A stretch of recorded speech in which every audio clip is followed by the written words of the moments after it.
Let's see our Addict here, Johnny Rohrbeck, jumping on our survival map, the one that we've been building for several years now. Just going to get it loaded up. I put it in peaceful mode just so we don't have to worry about mobs while we're giving you a quick tour. But we thought it'd be pretty cool for you to see what we've done with the place. Our last broadcast and video, I showed off our monster spawner and collection system. And this is it here, where we're spawning in right now. This is the collection system. And the spawner's up in the sky. It hasn't drawn it into the map yet. We've got our beacon now, which, if you're familiar with the game, you know that means that we spawned and killed the wither. So we put our beacon right there in the middle, and we've got it 2 layers of pyramid underneath it, which is cool. That actually gives us a speed boost way out away from even the pyramid. So when we're fighting monsters and stuff at night, we've got a little extra speed boost. And since the last time we were here, oh goodness, one of the biggest things we did is we completely leveled off a huge area so we could start creating our town. This used to all be hills and mountains and trees, but we leveled it all off. My son Cooper built a really cool bouncy house with all the slime we've got and some carpets. You can bounce around in here and have a good time. That's a lot of fun, having parties and stuff. And I'll come back up here so you can see across where we flattened out. We've invited some different friends of ours actually to start joining our map. And so they've all been building houses, helping us build our little town. We've got a cool starter hut. When people join us for the first time, there's some things in there they might need. But our friends that have joined our map and built houses, they've even got their farms going and all kinds of stuff. So just a lot of really neat stuff that we've had going on. So now that we've got our monster spawner and we've got our beacon, I want to be able to build our beacon up, have the pyramid be enough layers so that it extends the power out farther. So we need lots and lots of iron. So I'm aware of the fact that you can build an Iron Golem farm if you can ever get villagers moved to one location. So we actually found a village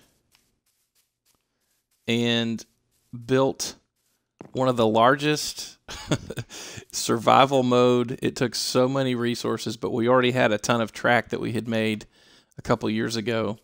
So we made a humongous minecart track that goes about a day's journey if you were walking, or about a half a day's journey if you're walking way off that way.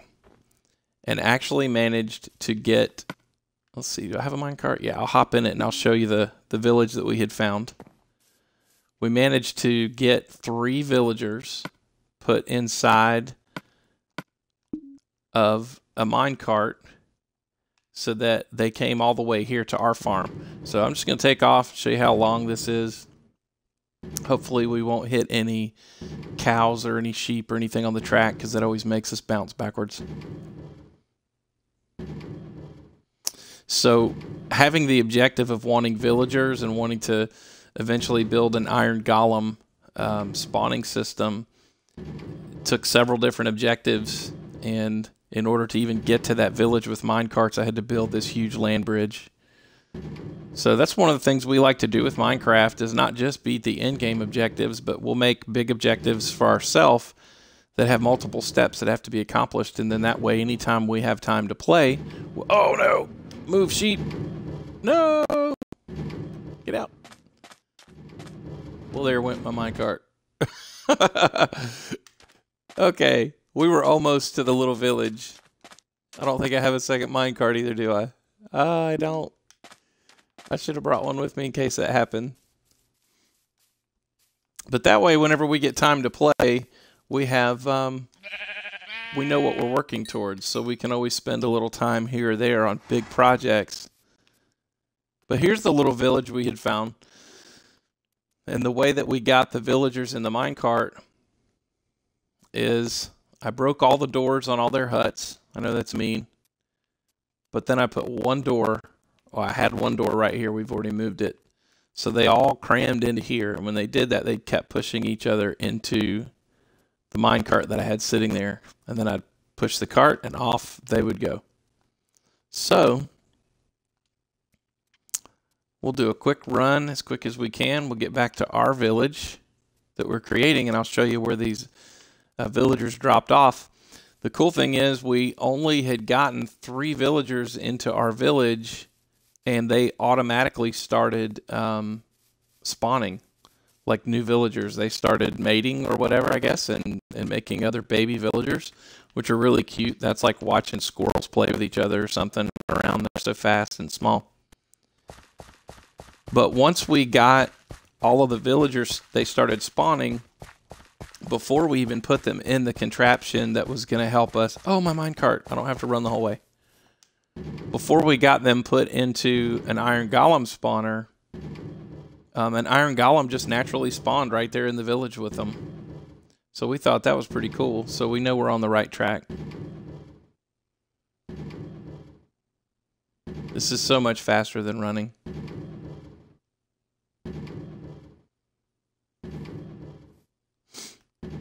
But we had this all set up to drop the villagers off inside of what looks kind of like a little prison camp. It's not really glamorous, but it's just a bunch of tiny buildings with a bunch of doors. So I'm going to go ahead and get out here. And here they are.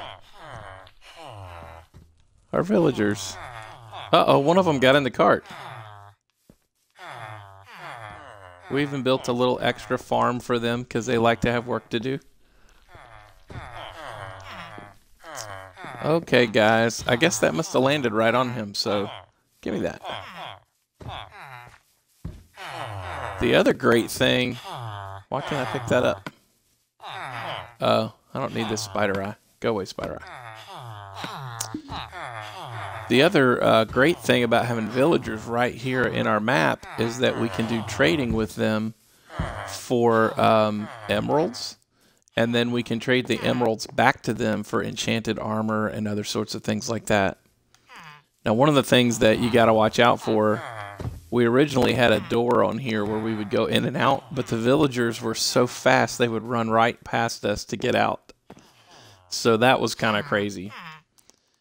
So we had to just do away with that, and we do a little dirt bridge to be able to get out so the villagers can't get away.